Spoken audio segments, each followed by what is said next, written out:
Capítulo 6. Mis abuelos maternos fueron Isaac y Esther Husid, dos inmigrantes rusos que llegaron al país corridos por los pogroms. Vinieron con la empresa colonizadora del barón Hirsch, filántropo judío que en 1890 fundó la Jewish Colonization Association, una organización que ofrecía tierras en Argentina con el objetivo de ayudar a aquellos paisanos que se viesen obligados a buscar refugios lejos de su lugar natal. Mi abuelo era agricultor. Llegó al país con su familia, padres y 3 hermanos, siendo un adolescente. Traía un título de técnico en agricultura que lo llenaba de orgullo y la costumbre del trabajo arraigada a su rutina. Se afincó en Basavilbaso, provincia de Entre Ríos, en donde se reunió con Esther Singer, prima segunda suya, que también había emigrado solo unos pocos años antes que él. Se casaron en 1913.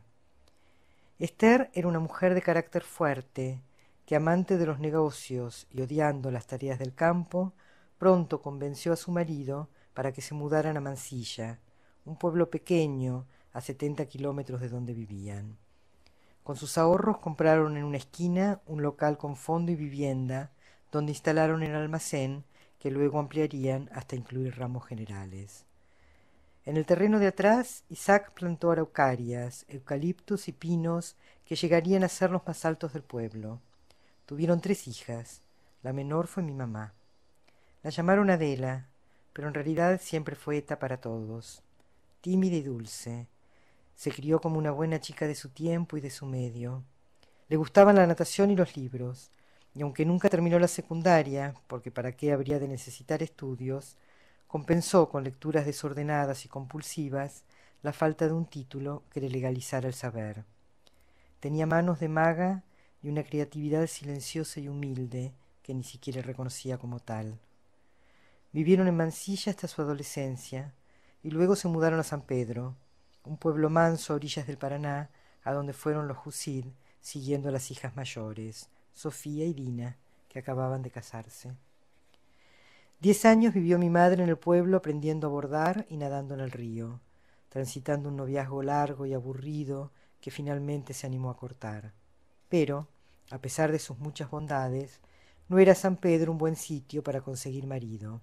Así que, asustados por la amenaza de que se convirtiera en una solterona, o peor aún, que se casara con un no judío, mis abuelos decidieron emigrar con ella hasta la capital con miras a colocarla en un buen matrimonio.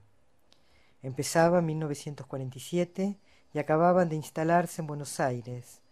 En busca de un lugar donde nadar, mi madre llegó hasta la pileta del Club Hebraica, en donde acurrucó su vida social junto a un pequeñísimo grupo de gente.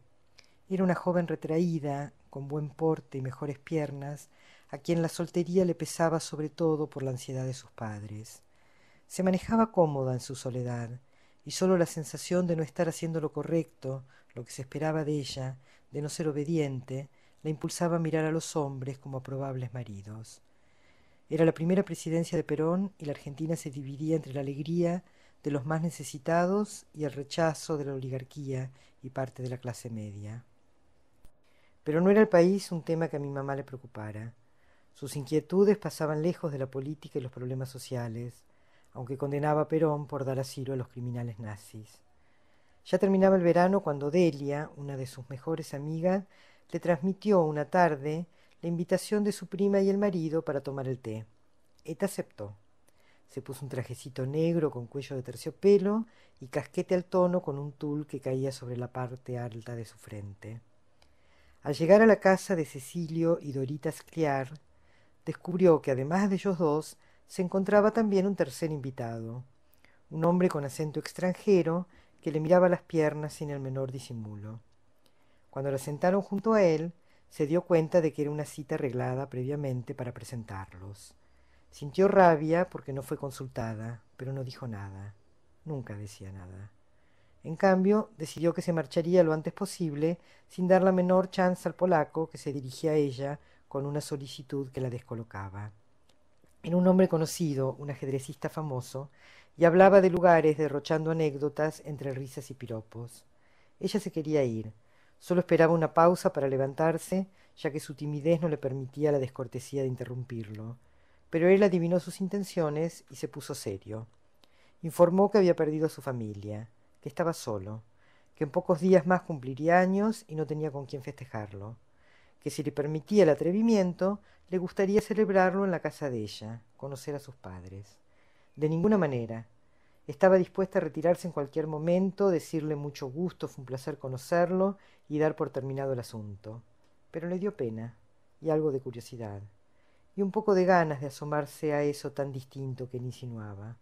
Dijo que sí. A los 15 días se casaron. Soy un jugador, querida, decía mi papá cada vez que le preguntábamos el motivo por el cual se casó tan rápido. Tengo una nariz grande y un olfato infalible. Quería formar otra familia y sabía que era la chica que yo necesitaba. Judía, con padres intachables, de sentimientos nobles, buena moza. ¿Qué más iba a esperar? Porque si lo pensaba un día más no me agarraban, contestaba ella frente a la misma pregunta. Mis abuelos recibieron al futuro yerno con alivio y susto por una actividad tan poco común. ¿Ajedrez? ¿Y qué es eso? Preguntó mi abuela al conocerlo. Miguel es un deportista famoso en el mundo entero, le aclaró un sobrino que estaba presente. Famoso puede ser, pero ¿con eso se come? Insistió Esther, mujer práctica y no del todo convencida. Alquilaron el departamento de la calle Piamonte y partieron hacia Misiones de luna de miel y con la idea de vender algún seguro de vida. Viajaba con ellos un amigo de él, Carlos Guimard, con quien mi papá dio en posadas una simultánea. Salieron con la plata justa para el tren y algunos días de hotel. Regresaron en avión y con lo suficiente para el adelanto de la compra del departamento que habían alquilado. Mi mamá volvió embarazada de Mirta y con la sospecha cada vez más firme de haber dado un paso imprudente.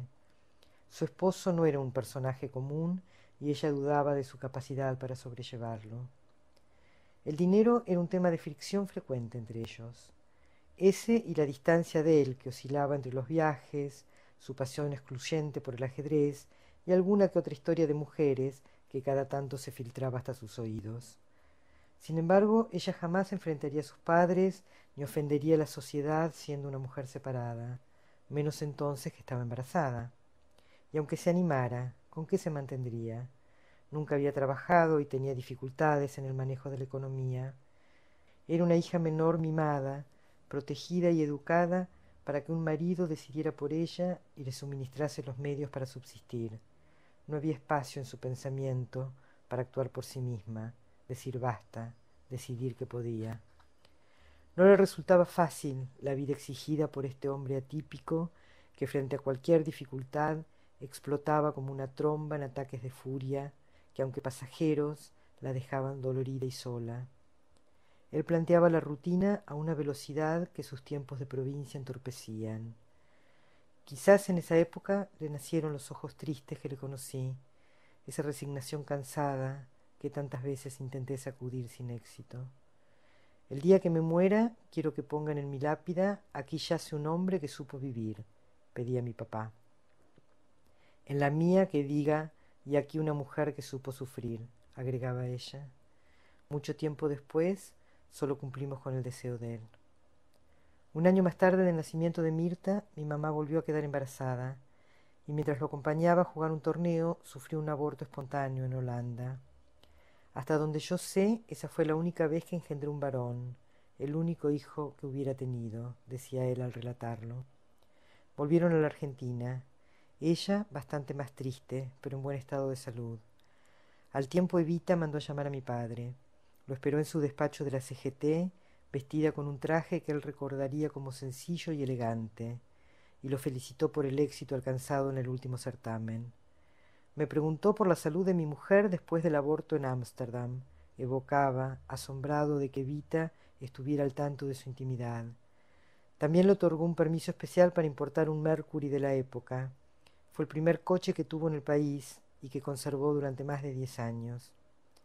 Al gobierno de Perón le interesaba divulgar los deportes, inclusive el ajedrez. Por eso organizaba torneos con la participación de los más importantes competidores del mundo. En 1954 se jugaba en el Teatro Cervantes un match entre la Argentina y la Unión Soviética.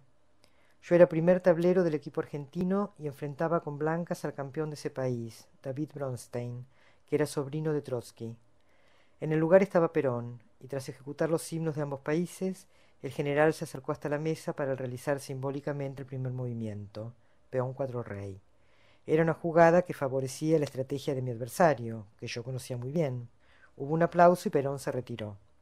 Me senté, volví las piezas a su lugar original e hice la jugada correcta, peón 4 dama. El soviético se aterró. ¿Cómo es posible que contradigas a tu presidente? No entendía cómo podría justificar después el hecho de haberle rechazado una jugada. Lo tranquilicé asegurándole que estábamos en democracia. 4 años más tarde lo volví a encontrar a Perón, junto a Isabelita en Málaga. Le conté esta anécdota y se rió mucho. Hizo usted lo correcto, me dijo, felicitándome por la actitud que tomé entonces. Los años 40 y 50 fueron épocas de victorias en el ajedrez nacional y el equipo que mi papá capitaneaba conquistaba uno y otro éxito en los torneos del mundo, motivo por el cual pasaba mucho tiempo fuera, lejos de Eta, de Mirta y de la posibilidad de armar un hogar semejante al que mi mamá tenía como modelo. Desde 1939 hasta 1947 participó en 17 torneos americanos, donde obtuvo 15 veces el primer puesto y solo 2 veces el segundo. Ganó durante 5 años consecutivos el Campeonato Sudamericano de Ajedrez. En 1949 ganó por primera vez el Campeonato Argentino. En total obtuvo el título 8 veces, siendo el jugador que lo consiguió en mayor cantidad de oportunidades. Las demás ocasiones fueron en 1952, 1955, 1960, 1964, 1967 y 1975. En 1950, la FIDE, Federación Internacional de Ajedrez, oficializó los primeros títulos de Gran Maestro. Uno de ellos fue para él. En uno de sus viajes de aquella época a Nueva York, una tarde de invierno, tomó el subte para ir hasta un club de ajedrez en Brooklyn. Al ocupar un asiento, observó que el hombre que estaba a su lado abría un diario polaco. Instantáneamente empezó a leer de reojo. ¿Usted entiende?, preguntó en polaco el dueño del diario al darse cuenta. Efectivamente, le contestó mi padre en el mismo idioma. ¿Es de Polonia? Ajá, pero vivo en Argentina. ¿Argentina? Yo tengo un primo allá, muy famoso, es ajedrecista. Se llama Miguel Najdorf, no lo veo desde chico. Así se encontró con uno de los poquísimos parientes que había sobrevivido al Holocausto. Muchos años después, en la década del 80, Antonio Carrizo le hizo un reportaje para la televisión. En uno de los bloques, el locutor recordó aquel encuentro en el subte y le pidió a mi padre que lo contara. Cuéntenos, Miguel, de aquella vez que se encontró con su primo en Nueva York. Ah, sí, mi primo, contestó el viejo, que estaba pensando en otra cosa. Dígame, ¿cómo fue el encuentro? Y así, lo encontré. ¿Usted estaba en el subte y le preguntó si era polaco? Carrizo se dio cuenta de que estaba distraído y decidió guiarlo en el relato para salvar la situación. Sí, así es. ¿Y cómo fue? Así, le pregunté si era polaco. No, Miguel, cuéntenos cómo le preguntó en polaco si él era polaco. Le pregunté en polaco.